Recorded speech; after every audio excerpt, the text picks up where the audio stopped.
to eat. Yeah. 2 hours before. So I just drank water. It's like no stimulants, like no caffeine, no nicotine. No zinnies. No zinnies. Don't eat. Yeah. And then before you get there, they're like, "Hey, you're supposed to rest for like just chill for 5 minutes and then go in and." But that's still amazing, dude. Yeah. I wish I had that heart pressure. You have high?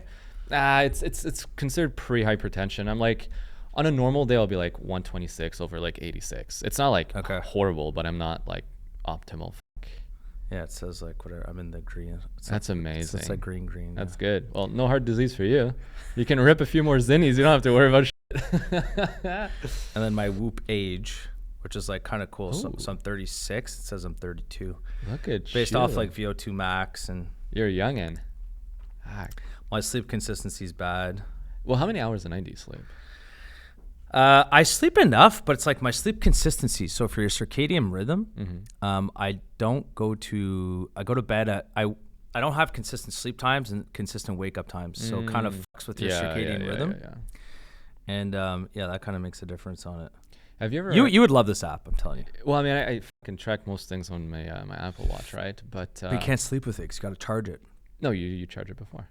Oh, yeah, that's what you do? I'll take it off, I'll charge it, and I'll sleep with it. So I don't know if it's gotten better, but when I had that, I wore it sometimes for sleep. I got the sleep data on that, and then I got the sleep data on this. It's not. It's miles better. But they've updated, like now they do track sleep, like your breathing rate, your heart rate, and shit like that. Yeah. But I use a third-party app. Okay. That's just a little bit more. Okay. A little better. Yeah. I don't know. And the cool thing about this too, in the new one, the battery, 14 days. What the 14 days. I can literally bring a charger with me, so like the little charger stays charged. Yeah. I could put it, like I can go on vacation. I don't need to bring a charger with me because I can unless I'm going for longer than a month. I can have it for 28 days. That's fucking wild. Yeah. What about like the Oura ring? Have you ever seen that? Same thing. I've never, like my cousin has it. I've never tried it. No. Well, it's the same metrics as what you guys here. Have you tracked your HRV, your heart rate variability? Yes, I have a very low HRV. Oh, okay. So yeah. Well, what is it at? Do you know roughly? Like this morning, I had a. Are we rolling? Oh, we're rolling. Oh, we rolling, baby. HRV this morning, I had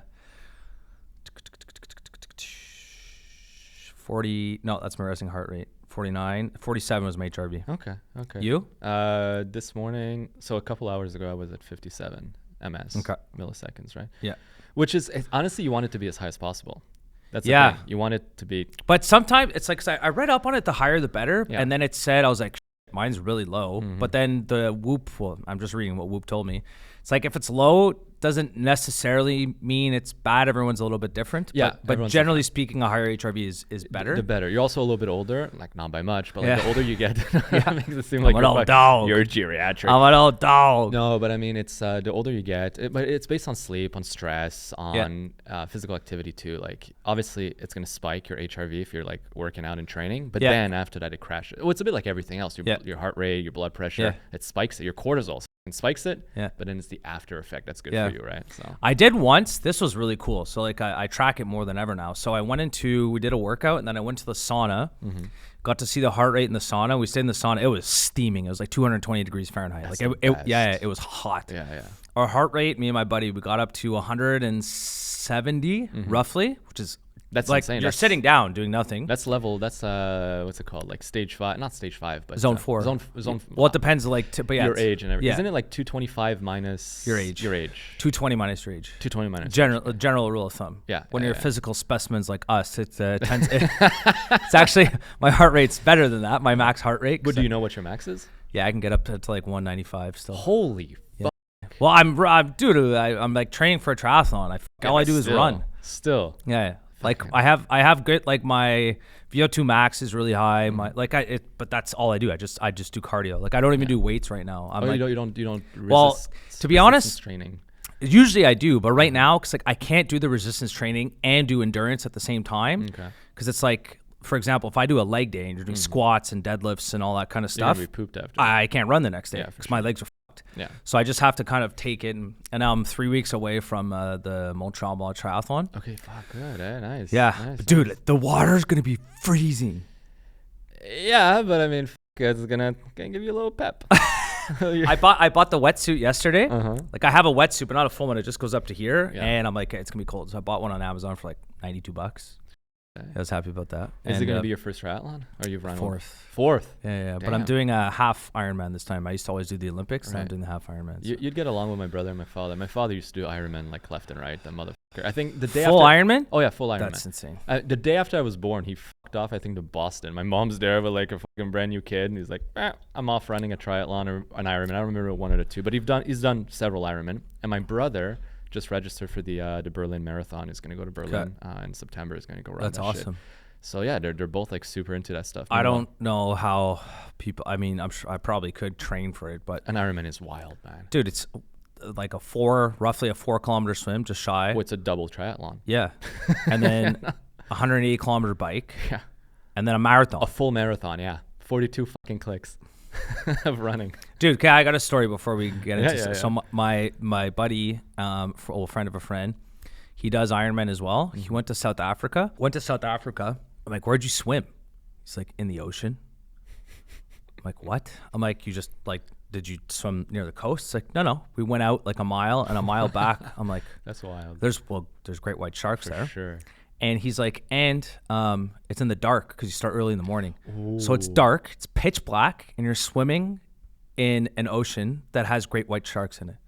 And I'm like, well, what do you do to protect yourselves from the sharks? It's like, oh, there's scuba divers. In my head, I'm like, what the hell is a scuba diver going to do if a great white shark wants to attack you? And there's no scuba divers for miles, like, lined up protecting you. You know what I mean? Like, I'm just thinking about it right now. And I like, you couldn't pay me. I would have a heart attack. I'm afraid to swim. It's an irrational phobia, but I have a phobia. That's why I do the triathlons. It's actually more for the swimming. Okay. I freak out when I can't see, like when it's all black and I'm looking down, I get really stressed.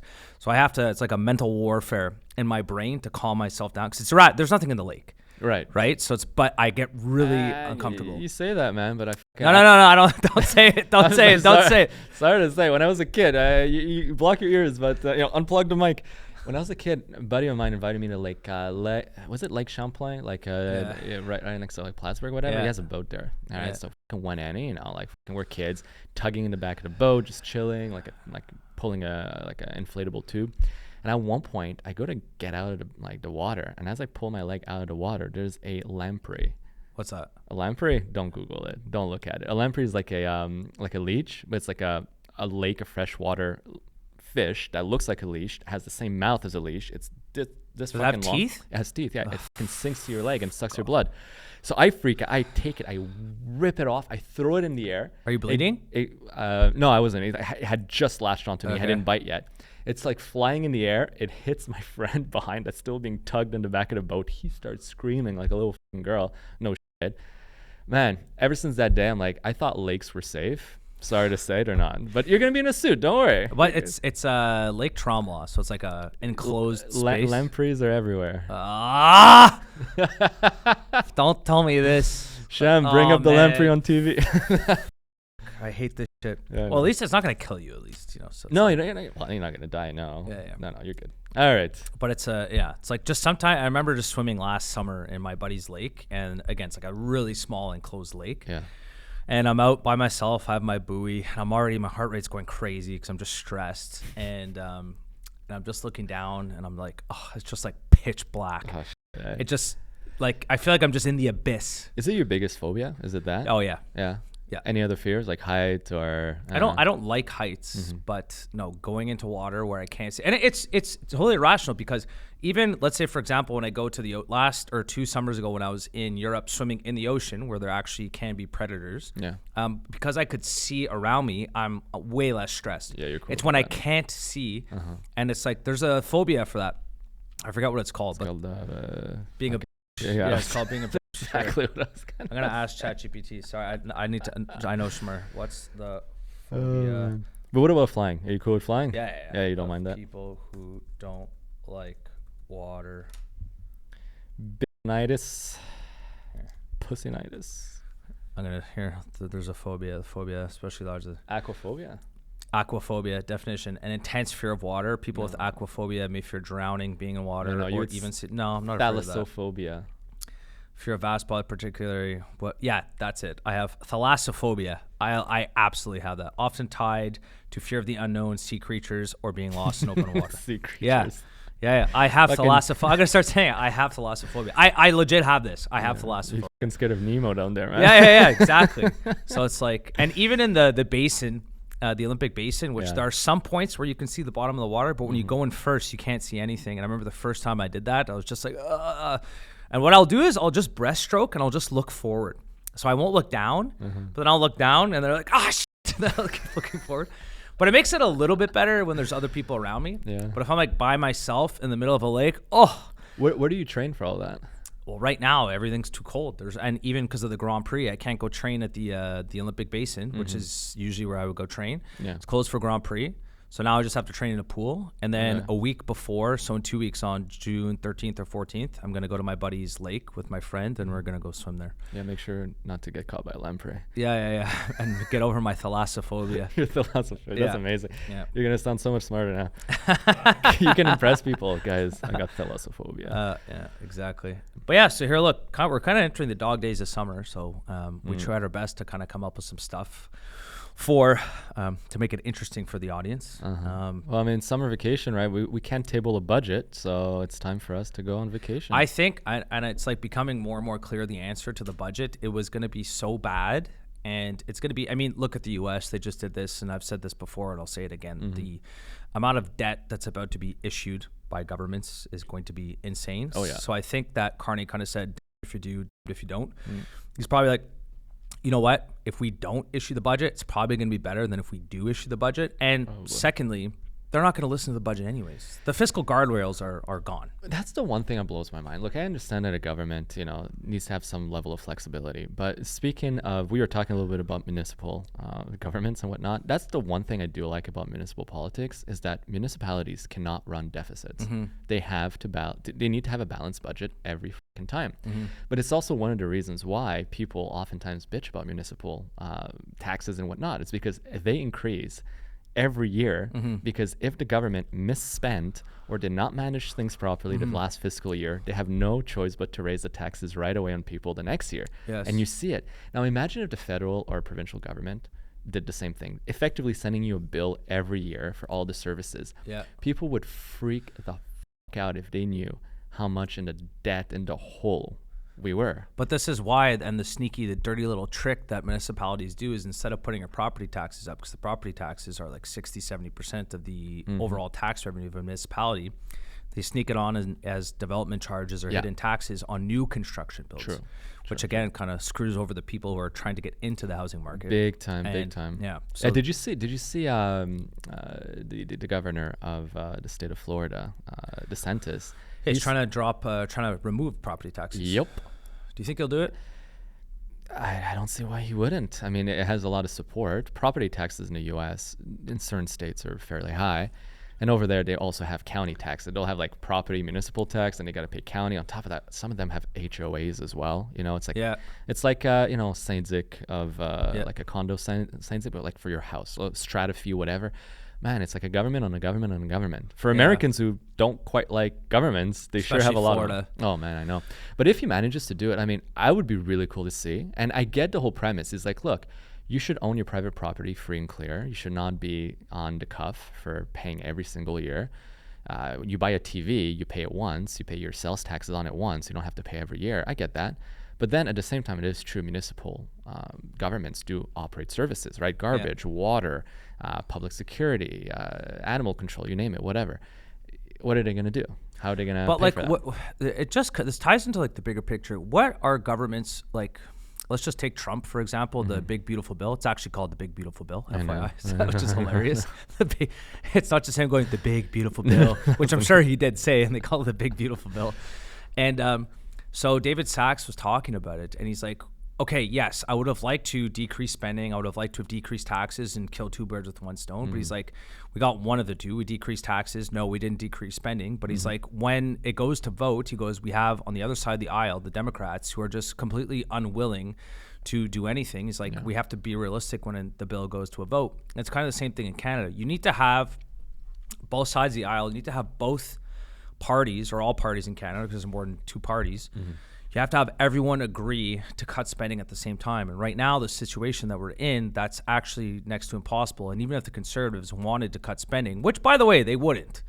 Like they'd be running a deficit too. I Not don't believe. right away. I Not don't. right away, no. But like right now, just on like the situation of the economy, I don't believe for a second that the Conservatives would run a balanced budget. There's no chance. Not off the bat. No. No, for sure. So it's like if it's politically impossible right now. There's no political appetite because the people wouldn't vote for it either. So to actually rein in spending, it's not going to happen. And I said this last week. The only thing that's going to rein in spending, it's going to have to be an outside force. And what's that going to be? It's the bond market. I'm not going to get into all the technicalities again because our clips didn't do too well with the People don't want the bond. Yeah. But it's a good example, by the way, of exactly the issue, I guess, with Canadian politics is that, look, the reality of running a country, there's some technicalities, there's some shit that people should be aware of and understand some basics. Don't have to be an expert at it. Yeah. But every time people talk about it, whether it's the government or whether it's us, it just doesn't register with people. No. It's like everyone just wants the emotion. When we do some fucking emotional clip and say a bunch of like, boisterous, kind of like extravagant shit, people love it. Same with politicians. Yeah. But here we are like going technical, feeding information that could actually be important for They people didn't like to know. it. They don't like it. They didn't like it. Guys, they're probably like womp bonds, interest rates, inverse relationship. They don't. They're like, what the luckily we're allowed to say the word recorded now. So are you guys recorded? Yeah. No, but for real, it's just a sad state of affair. And I think it plays into the apathy, the political apathy people have now. Yeah. They're so caught up in just trying to survive. Yeah. They have no mental bandwidth anymore to do anything else. But it'll be, I mean, there is a bond market brewing, bond crisis brewing, excuse me. Mm-hmm. And that is the only way that's going to rein in spending. And if we don't rein in spending, I mean, the path that the West, or I didn't say the world is on right now, it's an unsustainable debt bubble. Oh, of course. Like this is not sustainable. No, not at all. So how is it going to break? When's it going to break? Nobody knows for sure, but something's going to happen. I mean, there is no free lunch. Absolutely. There's never a free lunch. People think that there's a free lunch. There isn't.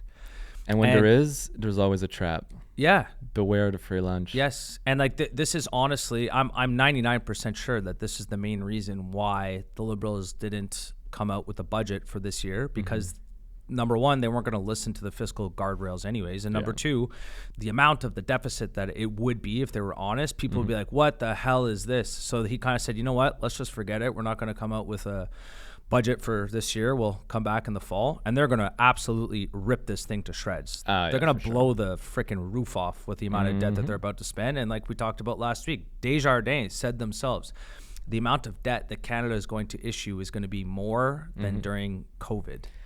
And on top of that, at the same time, right now, we're forecasting the loss of 100,000 jobs. Yeah, TD said that. Yeah, it's TD, yeah. Yep. There something is looming. Like a real bad crisis is looming. It's gonna get hard. And the funny thing is, you mentioned, and maybe this is gonna be a gateway to our first point here. Maybe we can offer a little bit of hope. Because you said, look, there's no free lunch, and that's true. And there is a way for Canada to, get out of this debt crisis, get a little bit its head above the water, and look to a better tomorrow. And we can take a page from another country that is very similar to ours in many, many regards, but that decided to do the right thing. And that's Norway. See, I mean, I can go... Do I want to go into numbers right away? Just talk a little bit about the country itself. I mean, how much do you know about Norway as a country?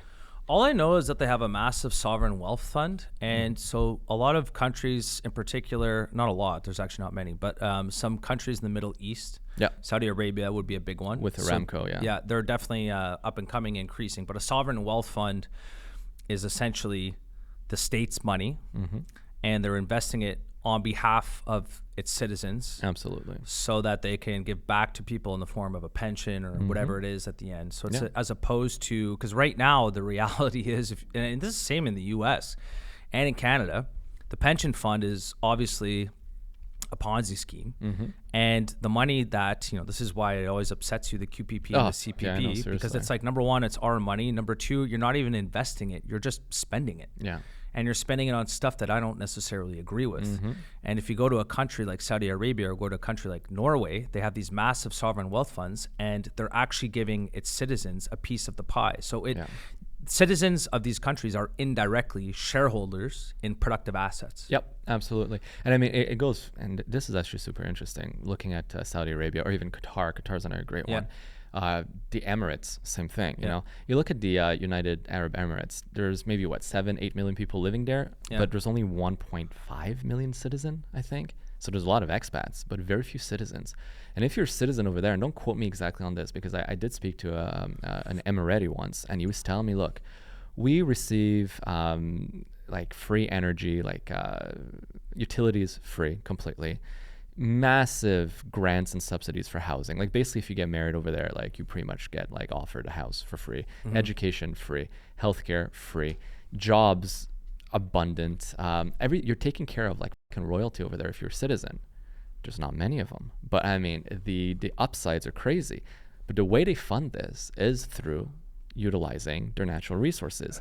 And sure, don't get me wrong, I'm sure the people at the top are also stuffing their pockets with it. That's for sure.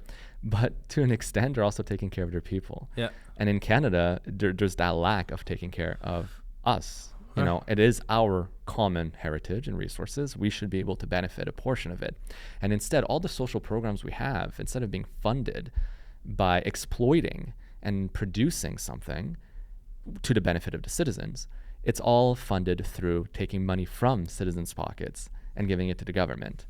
And ultimately, it leads to the debt that we have, the inflation that we have, and whatnot. Norway, so to understand, Norway has the world's largest sovereign wealth fund. It's called the Norwegian Oil Fund, officially the Government Pension Fund Global. And it works by investing surplus wealth generated from Norway's oil and natural gas revenue in global financial markets. The fund's primary goal is to manage these revenues sustainably for future generation, smoothing out the impact of volatile oil prices and ensuring long-term financial stability. Now, why the would I talk about this? Well, because let's contrast with Canada. No, but it's an important thing. Don't we have oil and gas here? I don't know. Depends who you ask. If you ask any Quebec politician, we might as well not have any. I mean, weren't we supposed to exploit shale gas at one point? Like we discovered a ton on like some island. I think it was Anticosti or like whatever. And we're like, we could be so filthy rich. We just decide, no, let's not touch it. Yeah, I think it's just a lack of educating the population. Yeah. Well, here, let's try to educate them, right? What is Norway's net debt? You know, we know Canada's debt. We're in the freaking. I have no idea what Norway's is. Yeah, well, the net debt of Norway is negative 163% of their GDP. Wow. They have a negative 163% GDP debt. That's amazing. That's insane. So, you know, let's look at it a little bit with Canada. This is how rich each Canadian citizen could be. All right. So I looked at Norway. So the Norwegian Sovereign Wealth Fund market value right now stands at 2.4 trillion Canadian dollars of asset under management. $2.4 trillion, right? Yeah, it's a lot of money. So since inception, and this is a per citizen basis, so per capita in Norway, not per adult citizen, per every citizen, a 1-year-old has a share of this pot to their name, you know, under their social insurance number, whatever. In 1996, when it was created, each Norwegian citizen had 39,000 Norwegian krona to their name. Now that number, 30 years later, is 3.2 million Norwegian krona, an increase of 8,100% in 30 years. Now, what does that equal in Canadian dollars? That's 423,000 Canadian dollar per citizen. You know, we have what? I think our national share of debt is close to $24,000 per citizen in Canada. About that. Yeah. Well, over there in Norway, they have a surplus of nearly $500,000 per citizen. That's how fucking amazing it can be. And by the way, over there, everything, they run the socialist utopia. I'm not even going to talk about how, like, I'm not a big fan of socialism. Like, for them, it's working. All the services that we have here, they have there, except it runs good. It services them good. It's efficient. People don't abuse it. There's this national unity behind it. And everyone's so proud. And Norwegians are so rich. I went to Norway. I was in Oslo in November. Holy f***, I never felt so poor in my life. I swear to God, I would eat. I didn't even like What's it like? Is everything clean? And it's insanely clean, insanely efficient. It just looks like it looks like the future. It looks like what you imagine the future would be like. What's the population in Norway? 5.5 million. Okay, so it's like smaller than Quebec. Yes, it's smaller than Quebec. Got it. But do you think that system would work if they had a population of 350 million?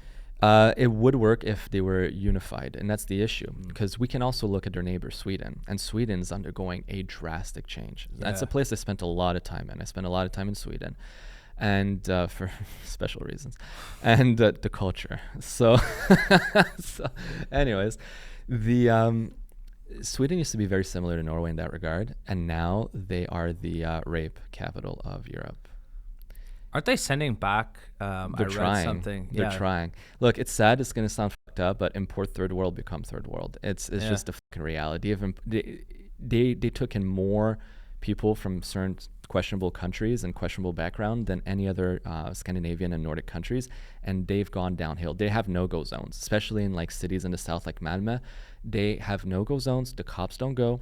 It's also the grenade capital of Europe. There are grenade attacks in Malmö and in the Skåne region of Sweden. It's in Stockholm, same thing. Like, there's scary neighborhoods. You don't go. And it's such an interesting contrast because whenever I'm there, right, everyone is so polite, so like to themselves. We're talking Sweden or Norway right now? Both of them, you know, to be honest. But in Sweden, you go to Sweden, you walk the streets of Stockholm. Everyone's blonde, blue eyes. Okay, it's so homogeneous. People are so like, they walk perfectly in line. They don't ruffle any feathers. They're quiet. They're polite. They're super, super well behaved.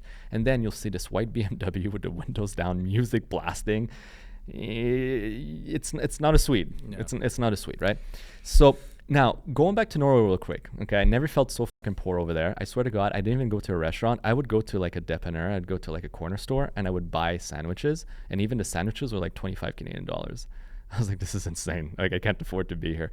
But now, if we applied the same shit to Canada, so Canada, we have, and our natural resources are estimated right now to be worth $1.7 trillion. And 60% of it is in energy, 23% in minerals, and 15% in timber. If we I was going to say the rest must be in real estate. Yeah. Yes, but all that money left Canada to China. Yeah. So if we were to exploit our $1.7 trillion worth of natural resources and apply the same growth over 30 years as Norway had, so 8,100%, that means that in 30 years, and this is, by the way, what rough estimation, I did that myself, right? So obviously, we're not going to exploit all of it one shot. We're not going to get 8,100% increase. The population of Canada is also going to increase with time. But just like as a rule of thumb, all right, Canada would have a per citizen share of this pot valued at $3.4 million. Yeah. That's how rich Canadians could be. And it's a shame because it's never going to happen. It's never going to happen. It'll never happen. Ever. No. It's insane. I mean, and even in the U.S., they talk about these sovereign wealth funds and all that stuff, but the politicians, they cannot help themselves from putting the hand in the cookie jar. They have to put their hand in the cookie jar. They have their constituents that they have to give them this and give them that and this program and that program. It's never going to happen. Like, it's I keep coming back to the same thing. I hate to be like a Debbie Downer, but you know, the system needs to break before we can actually start to rebuild it. I mean, if you were to set up a country, do you think you'd be setting up a country and go, all right, this is how everything's going to work in the current state of affairs here in Canada? Obviously not. The debt is unsustainable. We basically have, like, the whole economy is based around real estate, which is popping right now, left, right, and center, in Toronto, Vancouver. Toronto's got a big problem. But Toronto right now is crashing. And what's funny is that the U.S. will see like not a recession, but like a drop of like 2% of prices, and people will honestly say, yeah, the market's crashing. Meanwhile, in Canada, we refuse to use the word crashing. It's like, no, it's just a slight correction. It's a slower market. Guys, wake the fuck up. It's crashing. Adjusted for inflation, like some. I mean, Canada's a very big country, so every province and every city can be a little bit different. But there's some areas in Toronto, they're down 29% off the peak in 2021 or 2022, adjusted for inflation. Yep, that's a big decrease. That's huge. 29%. That's big. That's huge. That's big. And again, considering that on top of that, like debt servicing right now is at an all-time high. People are having a hard time servicing their debt. Yes. They're defaulting on car loans and credit card loans. Yeah. Heck, I was watching this really interesting documentary yesterday on buy now, pay later. Yeah. What a fucking hilarious business model, by the way. Klarna. Like Klarna, exactly, right? Yeah. Like, they are losing so much money because who would have thought that allowing someone to finance over 4 payments for their Chipotle burrito was a smart idea. You can finance a Domino's pizza with Klarna. Yeah, I swear to God, you could finance a $25 pizza through Klarna. Yeah, I'm sorry, if you got to finance a pizza, you shouldn't be buying a pizza. No, but you know what's interesting about it is that this is why their business model is fucked up. See what they're doing, and I mean, I can't blame people. Like, they're being squeezed, so they're finding ways to squeeze back. Klarna will give you, let's say, I don't know, like a couple months grace period, interest free, to pay back, right? Yeah. And then what people are doing is they're using their credit cards to pay back Klarna. Yeah. So they're using another debt service or another debt facility to pay their existing Which debt they're getting facility. dinged at 23%. Correct, but the same thing. Credit card, you're going to have a grace period of roughly like 30 days as well. So your pizza that you bought today, you're not going to have to pay it for like 3 months. It's hilarious, right? So people are doing that to stretch the dollar. But Klarna is losing hundreds of millions of dollars because they're having a hard time recuperating. Are they losing money? Oh, they've lost, last quarter, they lost 150 million. Jeez, And their biggest line item for their expenses is unrecoverable debt. So, Jeez. Yeah, bad debt. You know, but who would have thought? They don't, because the way they skirt a lot of regulations is by not saying it's a loan. It's not considered a loan, right? It's and they get away with that because I was like looking into this. It's effectively a payday loan. Yeah, 100%. It's a payday loan, but payday loan is subject to all of these regulations.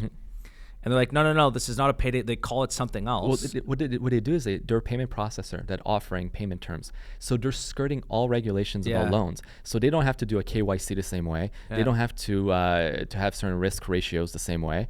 And what they do, like any financial companies, is that they borrow money from institutions to lend out to people at a lower rate. It's substandard lending. Yeah, exactly. Spot on. Yeah. And I mean, that led to a little crisis back in 08, just saying.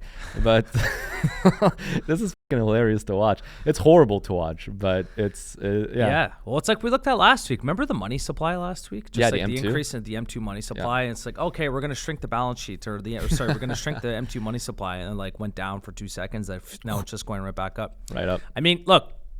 Something's going to break, and people keep saying that they're going to shrink the balance sheet. They're not going to shrink the balance sheet. It's going to be really interesting to see what's going to happen. And then it's unfortunately a necessary pain that we have to go through as society in the entire West, but it'll be very interesting to see how politicians handle this when they're actually forced to do austerity. Yeah. Like they're not going to have a choice anymore. So it's essentially like the central banks are running out of tools. So it's first they would drop interest rates, and then they got to a point where they couldn't drop interest rates anymore. So they started pumping and printing money to add liquidity to the system. And now we're kind of getting to the point where that is arguably not going to work the next time because there might be inflation or hyperinflation. Yeah. So what's going to happen to Canadian and American and UK and European politicians when all of a sudden, like, shit, we're out of weapons in the chamber. We're out of bullets in the chamber. Like, what are we going to do now with all this debt? And then they're actually going to be forced to do real austerity, not this austerity like Greek austerity where it's just basically. And by the way, there's a lot of times back in 2008 or 2000. Remember during the European, there's like in Greece and in Italy there was austerity. There wasn't real austerity. The increase in debt slowed down. Yeah, they were just putting some measures in place to make the IMF a little happy because it was like an IMF loan, right? They're like, look, we're going down the shitter. We need money like now, and the IMF's like, okay, we'll give you money, but do X, Y, Z. Yeah. Same thing with El Salvador right now. Yeah. With the IMF gave them like a multi-billion-dollar loan, but the condition was like you can't force people to use Bitcoin anymore in your country. I didn't know that. Yeah. It's because like Bukele, right? Yeah, President Bukele, he made Bitcoin legal tender in El Salvador. And then he kind of forced every commerce to offer a payment processor of it. And he forced pretty much every citizen to download a Bitcoin wallet. And honestly, it was not being used that much. It was used a little bit, but not that much. And then one day they needed money, and the IMF said, sure, we'll give you money, but no more Bitcoin. Yeah, they do stuff like that. So he said that. He said, okay. He took the money, and then they purchased Bitcoin with it.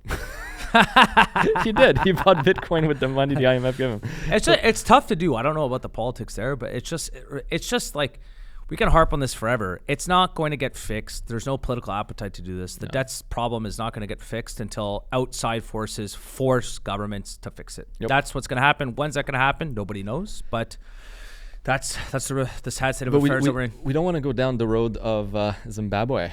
That would be bad. Well, that's the road. Like, I don't think it would be to that extent. I hope not. Or even Argentina. That's the road.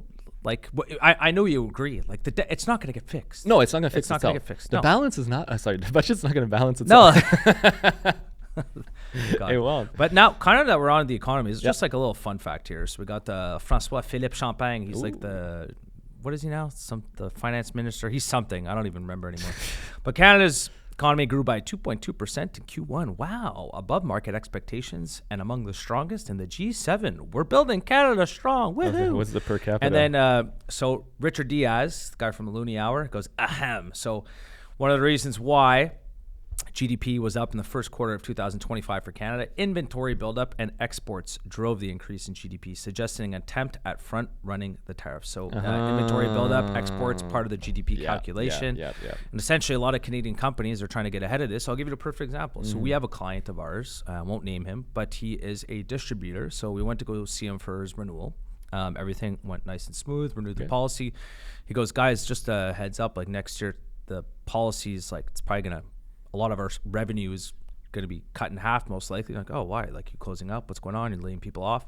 It's no, I'm just moving to the U.S. And so he's moving to Delaware. And Trump, with his tariffs, I mean, is it a perfect system, what he's doing? No, it's actually quite chaotic. But his goal of this, or one of the goals, was to bring companies to the United States. And this company here, which is based in Montreal, is going to go to Delaware. They're going to bring jobs over to the United States. And that's exactly the result that Donald Trump wanted to have. Absolutely. And so it's like, you know, and the other part too is just like, and it's working as well with Apple. Have you seen what he's been doing with Apple? It's where, I don't know, man, I can't follow these guys, because if they were to bring the manufacturing for an iPhone to the United States, $3,100. Yeah, there's numbers all. I heard $3,500. There's numbers all over the place, insane, right? But very, very high. But the consumer's not going to pay $3,500. Absolutely not. They're not. So, but I think what he's trying to do is get some manufacturing, maybe for some lines of product. Yes. Right. Like, he doesn't care about T-shirts and shoes. Like that manufacturing can stay in overseas. Probably, right. But I mean, it's working, because what Tim Cook did and Apple did is that they just hopped over to India to avoid the China tariffs. Yes. So now their manufacturing is done in India. Yeah. But that was not good enough for Trump. So Trump had Tim Cook over at the White House at a meeting. And then Tim Cook pretty much apparently told Trump to go fuck himself. And then Trump turned around and he, what did he do? He put some tariffs as well on something else. He's just like, he went to war against Tim Cook. And you know what? He won, because Cook now just announced that Apple is going to be investing $100 billion building manufacturing in the U.S. For iPhones. For Apple products. For something. So I guess they'll maybe assemble some stuff. Could be. But I mean, it's another victory for Trump. Ultimately, you know what? It's like, you're fighting the most valuable company in the world, sure, granted. But it's the fucking United States of America. Yeah. With the biggest market ever. Yeah. And Tim Cook needs the U.S. market. He just does. Yeah. Sorry to say. Yeah. I mean, you go to every other country, by the way, iPhones and Apple products are ridiculously expensive. Like Canada, we don't realize it because we honestly don't get charged that much more of a premium in Canada for Apple products. Yeah. Go to Mexico, go to France, go to Italy, go to any other country, and they're paying 30, 40, 50% more for the same product, adjusted for currency. Huh. Oh, yeah. It's insanely expensive. So is it because of, I guess it would be because of the tariffs? Tariffs, yeah. Other countries tariff. So a country like France, for example, impose a tariff on these phones, and that'll... Yeah. Well, and this is a well-known thing. Like Europeans, when they come to the U.S., that's oftentimes they're going to go buy their Apple products because even adjusted for currency and whatnot and taxes, you name it, it's on like a like-to-like basis, 30, 40, sometimes 50% cheaper for the same product. It's insane. I mean, I did the same thing. Like this computer, I bought it in Delaware. Sorry, CBSA. But I was driving back from Florida and I just stopped in Delaware, and that blew my mind. There's one Apple store in all of the state of Delaware. Yeah. One, and it's in a mall. And oddly enough, that mall, that Apple store, small, nothing special, is the store with the most iPhone sale in the world. Really? Yep. Interesting. And the reason why is because the state of Delaware has no sales tax. There's another one too. There was one in, I think it was Los Angeles. They would sell $1 million of Apple product a day. So $356 million, or 365, geez, 356, $365 million in sales every single year, which is like for a walk-in retail store. That's insane. Imagine having a retail store selling $365 million at, what are their margins? 80%, 70%, something insane. Yeah. I'd be living on a beach somewhere. There's so many businesses, honestly, they're so cool. And you would never expect them to be so high margins, but they really are.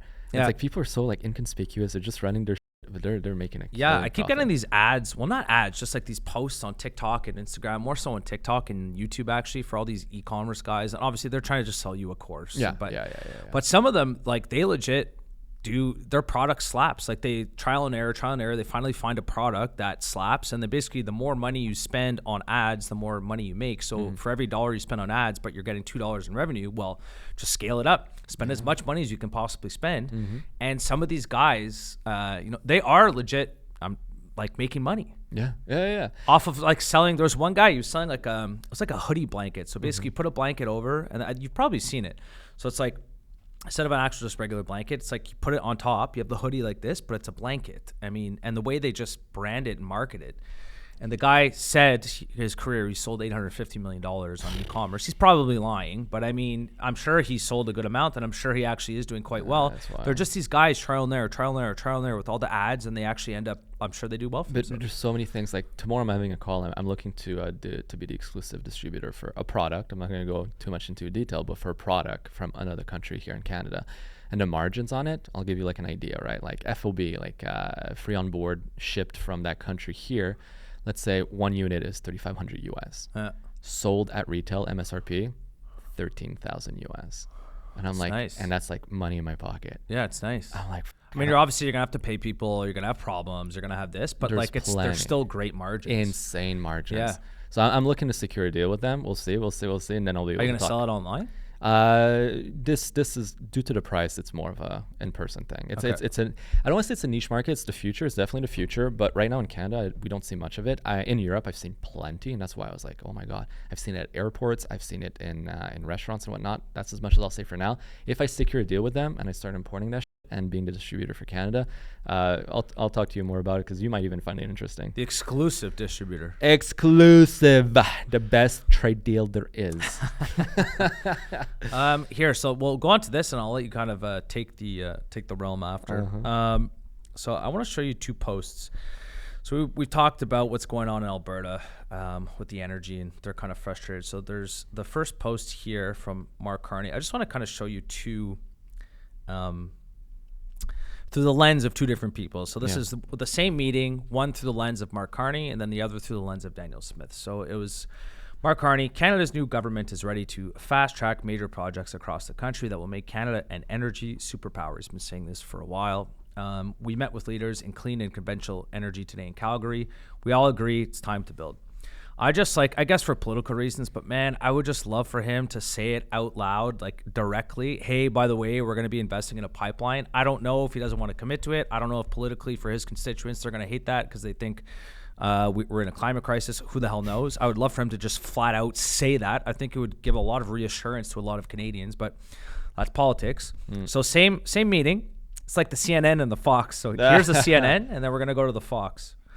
So Danielle Smith. Yesterday, I met with Prime Minister Mark J. Carney. While there appears to be a desire to move forward with new projects, including a West Coast bitumen, I'm not sure if I'm pronouncing that, bitumen pipeline, a clear commitment is needed to act on barriers that have held back private investments, such as the production cap, the tanker ban, C69, that's the no new pipelines, and the net zero power regulations. Without movement on these issues, there will be no significant investment in oil and gas, leaving $14 trillion of value in the ground to the profound detriment of all Canadians.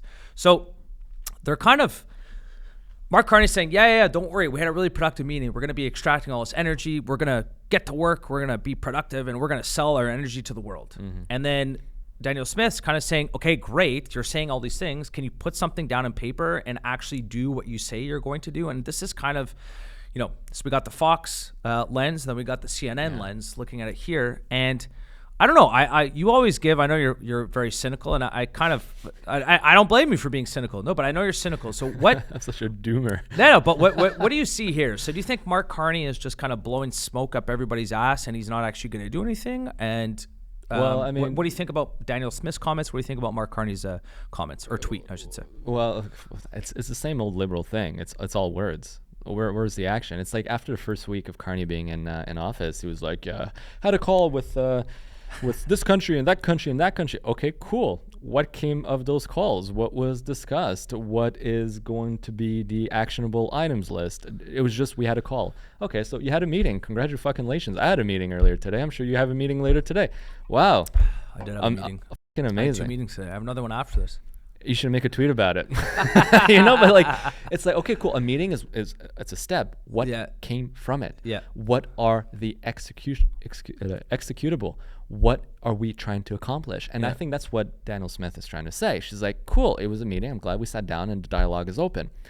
What's the roadmap? What are we going to accomplish here? What is the objective? And as usual, the liberals tend to be that way. Yeah. It's a lot of fluff, Well, they've been saying for 12 years or 10 years, however long it is, that they're going to fix housing. Well, there you go. So it's just gotten worse. It's a lot of words that make people feel good. Again, it's kind of like, okay, this sounds bad, but I don't care at this point. So, years ago, for example, right, with BizBiz, with the company, I'd bring the entire staff, like 20 guys, and we had a lounge, right? And lounge where we all hang out. And we'd be like, okay, team meeting. And I tell them, you know what? So I'm talking to some investors right now. There's a lot of money we can raise. We just need to keep hustling, need to show some good numbers, and everything's going to change for the better. And they go, people can get riled up. And I'm like, I said nothing. That was just double speak. I said, all. I said, okay, I'm talking to investors. Okay, so what? What do they want to see? What stage am I at? What's the hurdle? What's stopping us? What's the timeline? I was saying nothing. I was trying to motivate them. You know what I mean? Meanwhile, I had enough cash on hands for the next 2 weeks, and they'd all be fired otherwise. Luckily we did raise the money. But that's what the liberals are doing right now. They're just trying to keep people like excited, feeling like it's kind of the same thing. It's like a sales guy. So the sales guy who always has an empty pipeline, and then every single time goes, no, I got some good leads coming. I got some good leads. And his sales are always lackluster. Yeah, he never seems to fill the pipeline. Yeah. But every single time they're a good salesman with, they're like, nah, man, I spoke to this guy. I called him up. I got his expiry date. I'm going to speak to some. And then you actually like go into the nitty gritty and you really look at what this person's done. For sure. And you're like, you've been blowing smoke up my ass for the past 6 months. It's whenever someone says this, okay, like I had a meeting with a client. Okay, how was it? It was a good meeting. Yeah. It's always a good meeting. What was this guy? And just as a little tip for people that are salespeople, they're salespeople. So it doesn't mean they're good salespeople, but a salesperson, they're also going to sell you on the fact that, so they're going to be like, no, don't worry, Curtis. I got a pipeline that's going to be really full. I got some. But then there's the other people that actually just deliver. Yeah. They don't talk as much. But every single month when you're looking at their production report and you look at it like, this guy just closes. He closes deals. And he doesn't have to talk about it all the time. He watched Glenn Ross. He understands the ABCs. Yes. It's just like I would just love for the liberals to have less, what's it called when they just take photos? Media, I'm sorry? Photo ops. Yeah, less photo ops and more execution. Yeah, and this is one of the reasons I actually like Trump. And look, you can disagree with his his way of delivering the message, but every fucking call he has with a world leader, he hops on Twitter after and says, it was a good call. We discussed ABC. Yeah. He promised Y and Z. We're going to do X. And this is how we're going to go forward. He like writes it out in public, the executable. And that puts a lot of people on the spot, I'm sure. Like, because they're not used to this. They're used to being like, I had a call with the Prime Minister of Italy. It was a very conducive talks and bilateral agreements, and we will continue to explore options together. It says nothing. But again, Trump will talk and be like, I spoke to Zelensky. He said that we will work on a mineral rights deal. In the meantime, I will talk to Russia, tell them to stop bombing. We need to stop the killing and no more killing. And it's like, okay, this is going to happen. This is going to happen. This is going to happen. I got to give him credit. That's the way you run properly. Yeah. So when I see tweets like that, I understand the frustration with Danielle Smith. I understand exactly what Carney is doing, and I'm not surprised. It's the same Trudeau used to do. And so you still maintain the same opinion that nothing's going to get done? Until something gets done, I have zero faith in Carney and the Liberal government. It's less talk, more action. Well, it's all talk always anyways. It's all talk. I mean, look, again, we spoke a little bit about it a week ago or 2 weeks ago, but it was all talk about elbows up, we're going to fight Trump, we're going to fight the tariffs, and then he backed down secretly behind closed doors. It's the same shit. And he continued the messaging, by the way, of like, we got to be tough on the U.S., we got to fight back dollar for dollar, we have a plan for maximum impact on the Americans, with minimal I don't even listen. I've completely tuned them out now because it's just the same thing. And a lot of other Canadians have tuned them out as well. So it's like, and this is, I'll hop into this. This is one of the reasons why trust has been dropping. We'll just go to it right now, just like for the media. This is why trust, especially amongst millennials and people that are younger than us, are at all-time lows for legacy media. I mean, they just talk about a bunch of stuff.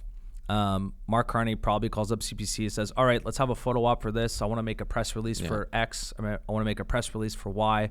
Had a really good meeting. And CBC will kind of spin it to make it sound like it was an amazing and super productive meeting, when in reality, nothing's actually been done. And we've been getting this for 10 years. Yeah. And I understand your frustration. I'm a little bit frustrated too. I'm not I am cynical, not quite as cynical as you are. But dude, I actually totally agree. Enough talking.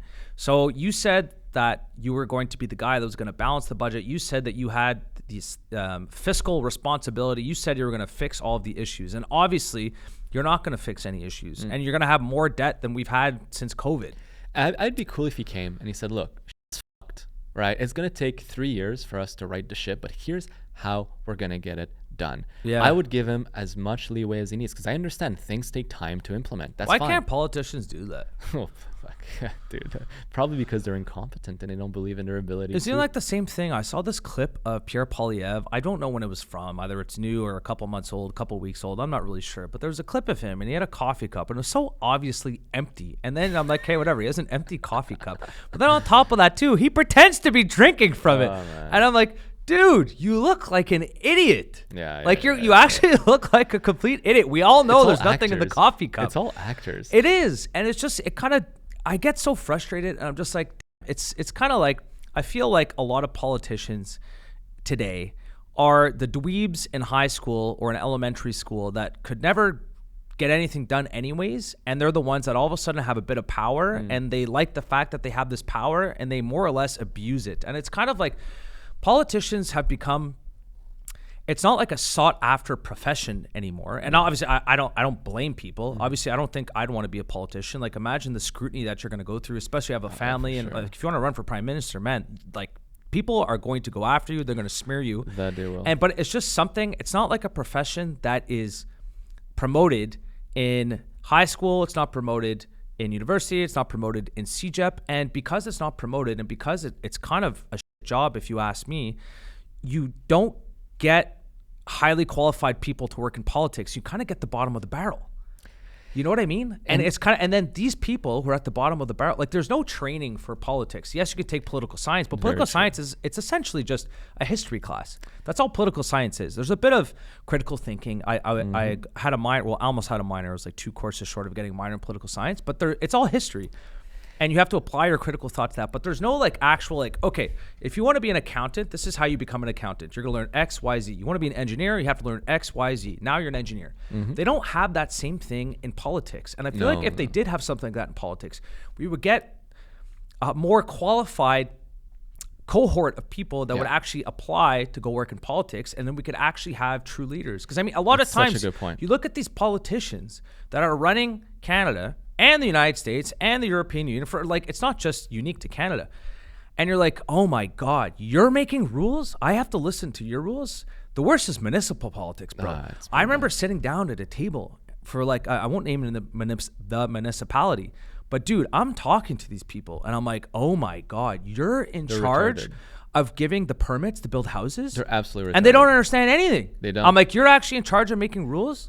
It's like, holy. It's the lowest common denominator. This is such a good point. You know what? This is a tangent I think we should explore a little bit, because I got a ton of shit to say about that. I was having a discussion with my father today. He was like talking about how the head of the Caisse de dépôt et placement du Québec was making like $5 million a year. He's a fucking bureaucrat. He's an employee of the state. He shouldn't be getting paid that much. And I looked at him and I'm like, wow, really? You think that? 5 million Canadian? That's fucking nothing. He's like, what do you mean? And like, he was really against what I was saying. And I know he's going to watch this. He's our 1 Patreon subscriber. Thank you. Thank you, Dad. But here's the reality. This is what I told him. And I'll repeat the same thing. I said, if that guy who's managing a fund of X amount of billions on asset under management was doing the exact same thing in the US, he'd be making 10 times as much, right? He's making the same salary as some like 3rd-year associate working on Wall Street. It's nothing special, right? So we're not getting the best, because the best fund manager would be going to the US. We see this with doctors all the time. We have a brain drain of doctors. They'd be in the private sector. Probably in the US. In the US, right? Because even the private sector in Canada pales in comparison. We have a massive brain drain because we don't pay people enough. So I told him this, and this was controversial, at least to him. I said, I think we should increase the salary of every single politician. being a politician should be a job that you want to accomplish, the same way like being the CEO of a fund in the US, the same way being a doctor. You know, you go to those positions because you're passionate and because you know it's going to be excellence. They did the same thing in, I forget the country. I'm not sure if it's the Philippines or Indonesia, but they did the exact, you're about to talk about that? Is it Indonesia or Philippines? No, you're in that region, but it's Singapore. Singapore, thank you. And they basically, so I'll tee it up for you. Yeah. But they said, instead of having a big beautiful bill, instead of having a big bloated government, we're going to keep the government smaller, but pay them more and want it to be more productive. We want the best person for the job. Yes. So we need to reward that person, because or else it also does another thing. The reason was Singapore decided to pay their politicians a ludicrous amount, and I have the amount here, it's going to blow your mind, is because they wanted to avoid two things. One, corruption. If you're making so much fucking money already, you're less likely to be corrupted. That's one of the reasons why Trump right now, I mean, he's lost money in office and he's hard to corrupt because he's a billionaire already. How much more money can you give the guy? He's not there for that. Maybe for power, that's another thing, but it ain't gonna be for money. Meanwhile, you have people like, you know, the Clintons who came in broke and they left like super rich. The Obama, same thing. You're like, I don't know if, I just have to say this little tangent. I don't know if it's true or not because it was on X, so it could definitely be fake. Apparently, the trademark of Obamacare, he was collecting royalties off of that. I didn't fact check this, but apparently he was collecting, and it was some obscene amount of money, like in the millions of dollars every single year, just because he came up with Obamacare, and he was getting paid by the government. This is one of the things that Doge found. Again, I'm not sure if it's true or not, but I just had to say that. But if that's the truth, all right, if that's really the fucking truth, that reminds me so much of Adam Newman and WeWork. Yeah, where he trademarked the word WeWork, and WeWork was paying him $5 million or $6 million. Yeah, or something. he sold the rights to use the word WeWork or like the We Company or something back to his own company for like $3 or $5 million. Hilarious. That's theft. You're stealing from investors. You know, but the issue is this: the board of directors approved it. It was above board. I don't understand how he convinced. Have you ever seen the show about him? Yes, excellent show. Really good. I really liked it. And the actor, oh my God, he played him like perfectly. But anyways, so going back to Singapore, Jared Leto. Yeah, Jared Leto, exactly. I had a memory blank here. So Singapore wanted the best potential candidates because they're like, if we pay someone a lot but they perform so well, everyone stands to win, and they want to reduce corruption. So the prime minister of Singapore gets paid a whopping, in USD, $1.7 million a year. Damn. It's a good salary. Not bad. I mean, the president of the United States gets 400. Yep. What does the prime minister here make? 400-ish? 400 Canadian, Plus all that other stuff. But yeah. So this is considerably higher. I mean, it's more than four times. It's good salary. Yeah. For 1.7 million. For a tiny country. That's a good salary. Singapore is a city state. Yeah. That's what it is. It's a city fucking state. Yeah. So you'd think like such a small country they'd make nothing. No.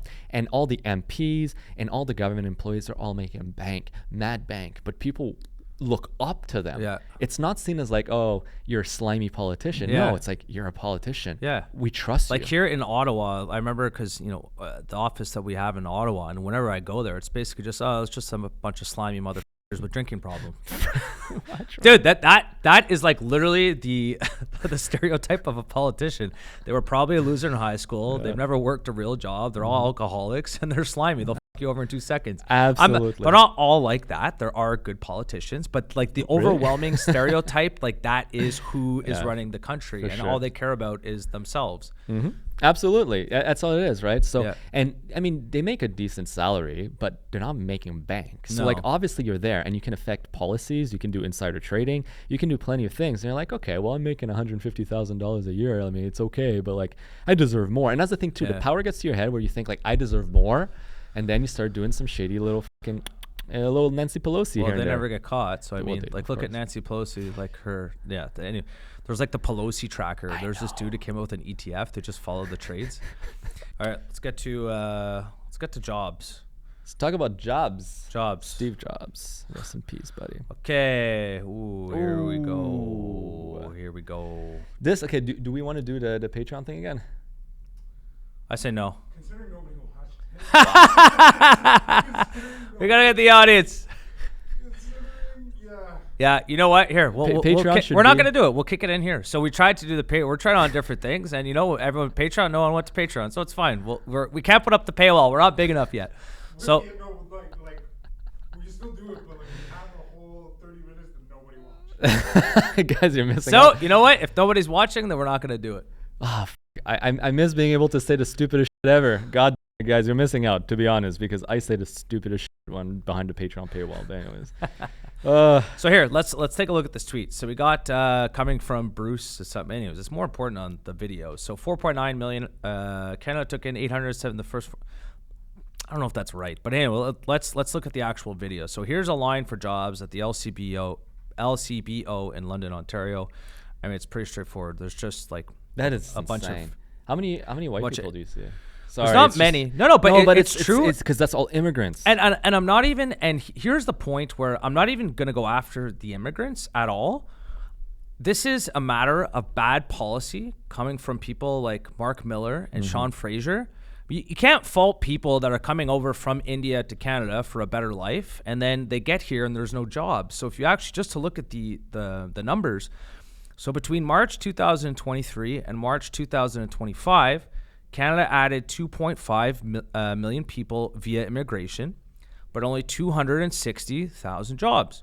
So there's two reasons why this summer, and you can look at data from Indeed and you can look at data from other places. Jobs for young people, I'm talking like students, like 15 to 18-year-olds, let's call it. There's massive unemployment. Yep. And when you bring in all these people, but there's no jobs for them to work, and so the economy stinks. And well, just look at the numbers. I have a graph here. Okay, sure, I'm gonna send you a graph. Yeah, send it over. Okay. So it's like, but I want to make it like it does suck. Like for all these people, imagine like you're Indian, and then basically like, hey, you're gonna get an education, which is a shitty education set up by like a private college, and you get some bullshit degree that gives you nothing. Yep. And then on top of that, they can't get a job. So they come over from India, they give all this money. It's kind of like it's a racket for a lot of these schools. It's a fucking racket. I feel bad for them as well. Look, I feel bad for the two sides. Canadians are being stiffed and and our country is being literally decimated, and it's just like it's a replacement. I saw this, and this is so touchy to talk about, but I saw this graph talking about like the European descendant level of population in every province, 1980 compared to like 2020. And it's like we went in Quebec from being like 95% European descendants here to we're down to like now at this point like 68%. Some provinces like Ontario, they're down at like 62%. And it's just, it's a replacement. It's like the demographic is changing. And you're right, you brought it up. Canada's bringing 2.5 million people by 2025. And there's this graph here, and it's the biggest peacetime immigration spike ever for a country of our size. And this is peacetime again. This is not like mass displacement due to a war like Ukraine. And the chart literally goes vertical after 2021. You know, blink, like in a span of a blink, the population jumped 25%. A quarter of the country increased in a couple of years. That is not sustainable. No. It's just, it doesn't make sense. This graph right there is so dysfunctionally fucking broken.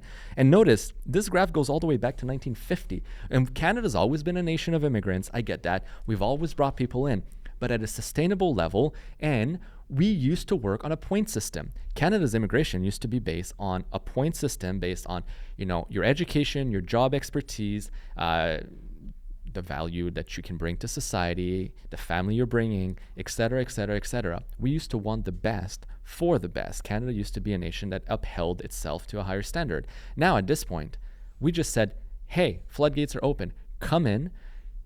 It's a free-for-all. And this is the answer. We don't know the answer to this, but this is an effort from all countries that are kind of part of the World Economic Forum, because it's like us, Europe, UK, United States up until Trump.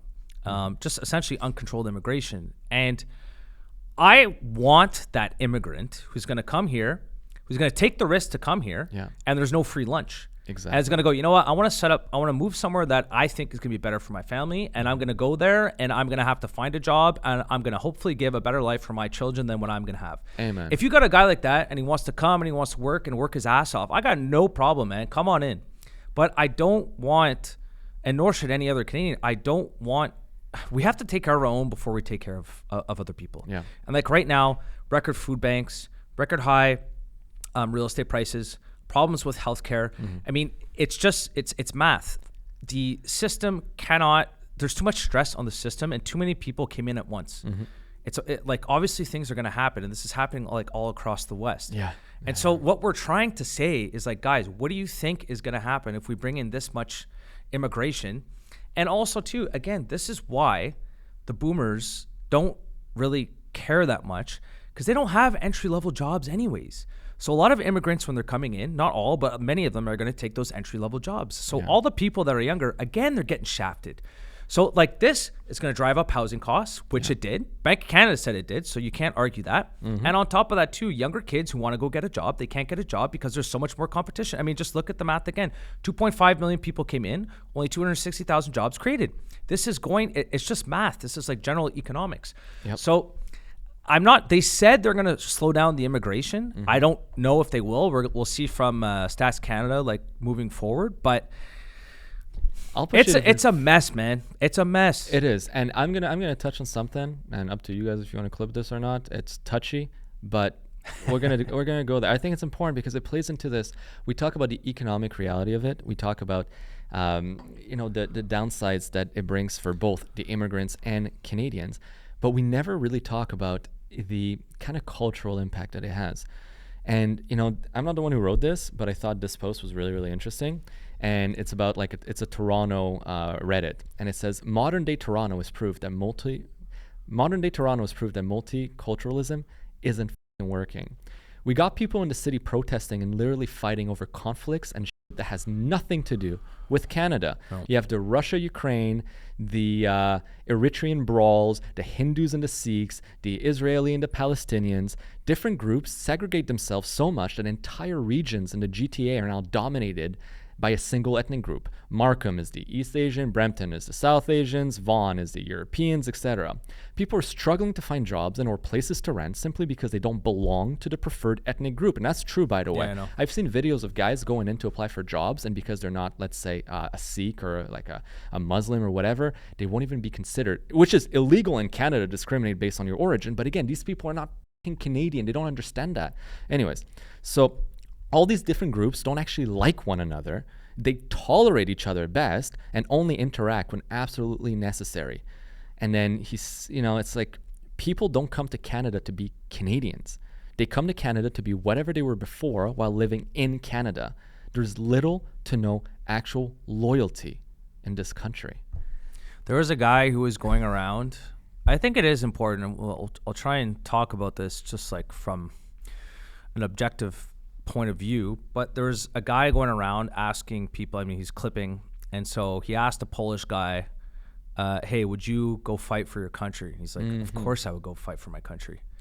And then he was asking some people, he asked a trans person, this was in the UK, a trans person, a gay person, he asked a Middle Eastern immigrant, hey, would you go fight for a country? No, I wouldn't. Hey, would you go fight for a country? They're now living in the UK, and they don't feel as if they're part of the culture. And I'm sorry, man. If you have a culture where I'm Canadian, at the end of the day, I would fight for my values. I don't want to go to war, but if I had to go to war and there was another power that was trying to take over Canada, and you're at the point where you need to fight, I would go to war for my country because I still love my country. As upset and disappointed as I am in the politics of the country, I still love being Canadian.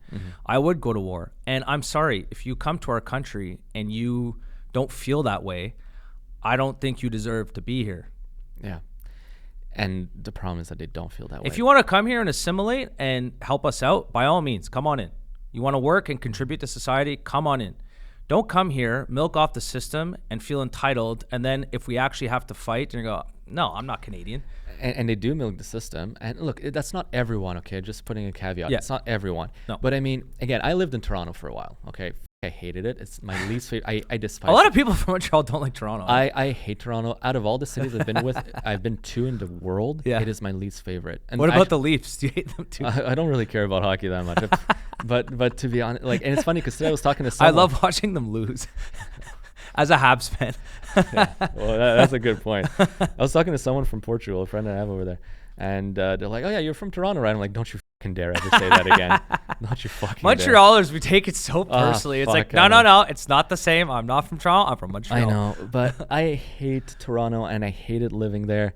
It was the worst place in the world, and it just doesn't work. I mean, first of all, Toronto is the most multicultural city in the entire world. I think at the time when I was living there, which was like, it was back in 2012, a while ago, 52% of the population there were not native from Toronto. That was in 2012, before the Liberal opened the gates. Today, I mean, I see this sometimes. I started seeing it in Montreal, and that really annoys me. And it was, you have this car, and it's parked illegally in Montreal, on the side of the street, like blocking like a bus lane or whatever. Ontario plates, 3 dudes with turbans, all right, so 3 Indians or Sikh or whatever, and they're just like chilling by the car, parked illegally, taking space, and the bus is like honking at them, and they have no respect. They're just like, if I can go around. They don't understand. Look, we have rules, road rules, and I'm not above it. I've gotten plenty of tickets in my life, but it's like just like a little bit of savoir-vivre, a little bit of like decency, all right? And you see this in Toronto too. You go around Dundas Square, you go downtown Toronto, it's turning into a free-for-all. Yeah.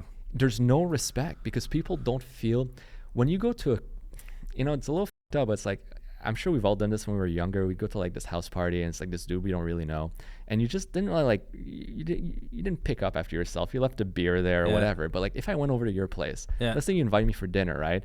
And like, I'm gonna take my food, I'm gonna fucking put it on the counter, I'm gonna put it in the garbage. I'm not gonna leave my shit all over the place. I respect your dwelling, your place. You invited me inside of it, So, but if you don't really care about who you're hanging out with or the place that's welcoming you, you have very little respect for it, and you treat it as such.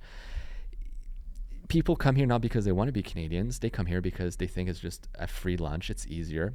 And then they don't assimilate. They create ghettos. I mean, again, Brampton, there's a reason it's called Browntown. I mean, sorry, it's not fucking controversial to say. You go to Brampton, you will exhibit or experience racism against yourself because you're not from their culture. Yeah.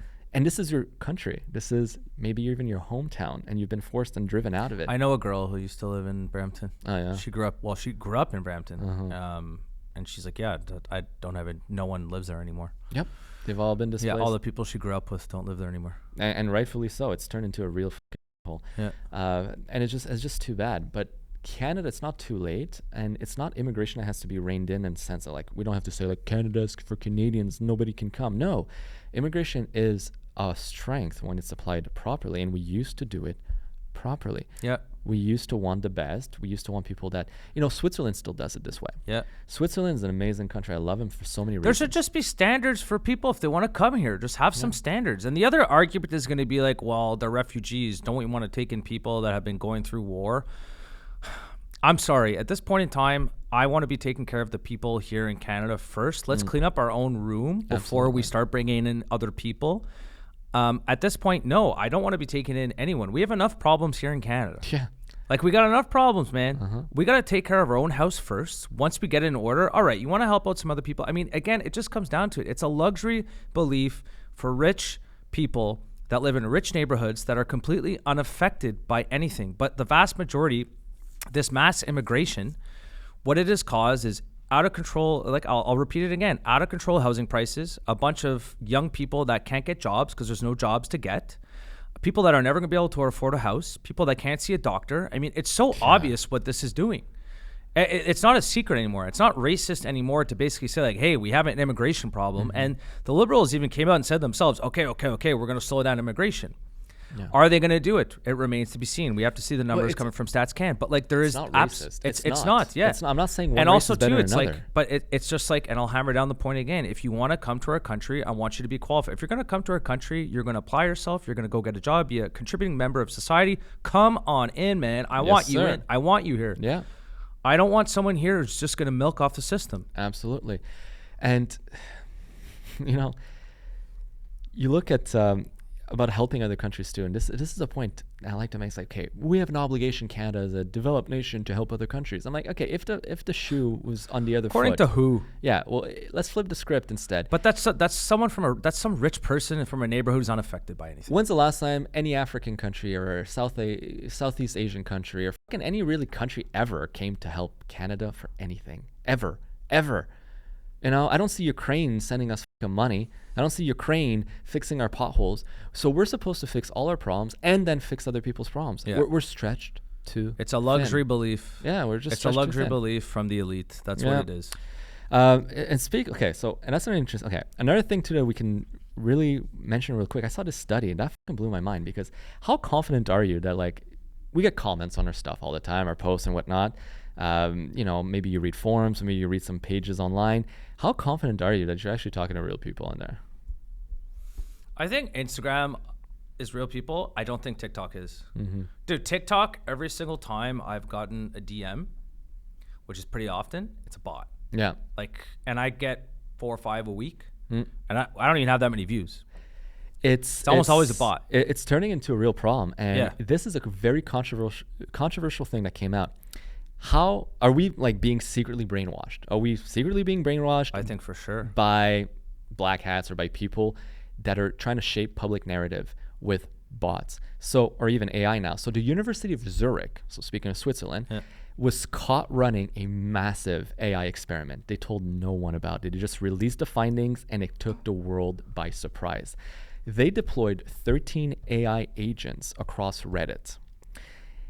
The moderators, the users, nobody was the wiser. Nobody knew that they were talking and chatting with AI agents.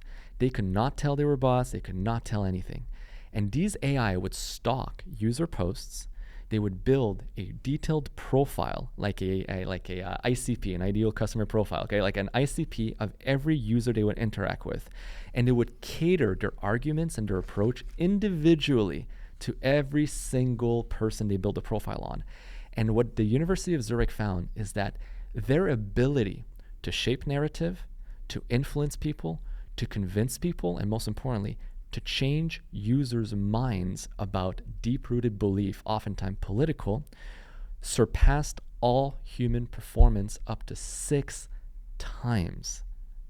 And were these AI agents programmed to have an opinion first? No.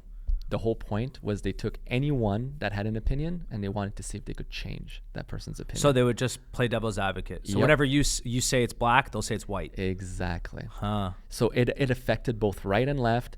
Well, that's what Elon was trying to solve on Twitter, because Yeah. you can't have an army of bots if you have to pay $15 a month for the like you're not going to pay it. Exactly. And that was the problem that he was trying to solve. Yeah. And this pissed off Reddit so much. They sent a cease and desist. They're trying to sue the University of Zurich right now because it makes Reddit look really bad. Yeah. But ultimately, I don't think it makes Reddit look bad. It's not really Reddit's fault. What this shows, however, is how a nation state like China, North Korea, Russia, fucking Canada, US, who knows, could deploy these AIs not only on foreign adversaries, but on local domestic population to shift the narrative. Well, this isn't, I mean, if you look at the, what was it called again, back in the day with Facebook, when Trump won, it was the British company there. Not Burisma, that's something else. Yes, I know what you're talking about. Yeah, and just like, anyway, dude, like narrative matters. And yeah, for sure. I'm not surprised one bit by that. Cambridge Analytica. Yes, Cambridge Analytica. Yeah. Well, like that was 10 years ago. So it's all, the AI agents are a lot smarter than that now. And you can have some AI agents. So one guy that I follow on social media, Patrick Bet-David, he even said himself, so he had to make a post on X, and it was a video of him. It looked like it was him in Mar-a-Lago. You could not tell that it was fake. It was AI generated completely. Wow. It was his face. He was talking, everything. And it was a fraud. So he's basically saying, hey, send some money here and all that kind of stuff. So he had to make a post. Hey, by the way, guys, this isn't me. This is a deep fake. And so, but to your point, how many videos on TikTok, how many videos on Instagram, how many videos across all these social media platforms are completely fake, and they're implemented by bad actors to shift the narrative and shift the public opinion. Yep. But what's funny is that to take this into maybe even a funny kind of territory, not a lot of guys, but some guys now are starting to make more money on OnlyFans than girls on OnlyFans are by using AI to create fake girls. Then they apply, their social media strategy for marketing, their digital marketing skill set, and they're raking in millions with fake AI girls. And people think they're real? Yeah. Yeah. Jeez, indeed. I was like, gee, I need to get on this bandwagon. Oh my God. The world we live in. Isn't it fucking wild? What's real and what's not anymore? And this is just a bunch of consumers with consumer level technology. I can only dare to imagine really what goes on behind the scenes with undisclosed, unreleased technology that governments have. Because let's be honest, they're always a decade ahead of us. Always. I mean, for fuck's sakes, the US was bombing Iraq during the first Gulf War with stealth bombers that no one knew existed. Yeah. And it's only after the war that they came out saying, yeah, we invented this thing called stealth technology, and yes, we deployed it in combat, and yes, it worked flawlessly. Like, these bombers would leave from like the US, fly all the way to Iraq, bomb the shit out of places unseen by anyone and everyone and come back. That happened for like over a decade. So it's like, what do we have in terms of tech right now that we have no clue about? That's why we got to win. That's why the U.S. has to win the AI race. No, it's probably insane what goes on behind. And this is the one thing I'm sad. I wish I knew this stuff. I wish I really knew like what's going on behind the scenes, man. Get on the OnlyFans bandwagon. Let's do it. Let's start a side hustle. Let's just start. Guys, so this is how we're gonna fund the channel. Did you see the clip for this is on my TikTok feed. Clippers. So people that clip videos. Okay. So one of the big streamers was saying that. So he paid, for example, one clipper last year $212,000 because they get paid on a performance basis. Right. So 2,000 for every million views or whatever it is. Mm-hmm. And one guy ended up making $212,000. Wow. And a lot of these clippers edit with AI anyways. So they're just sitting there all day clipping. You're just clipping already existing pieces of content, getting it out there onto the internet. Yeah, it's like, I don't know, the stuff's moving really fast. Anything else you want to talk about before we finish up here? No, let's wrap it up. Okay. Elliot? Pleasure. Subscribe to Patreon, guys, please. Yeah. Thanks, guys.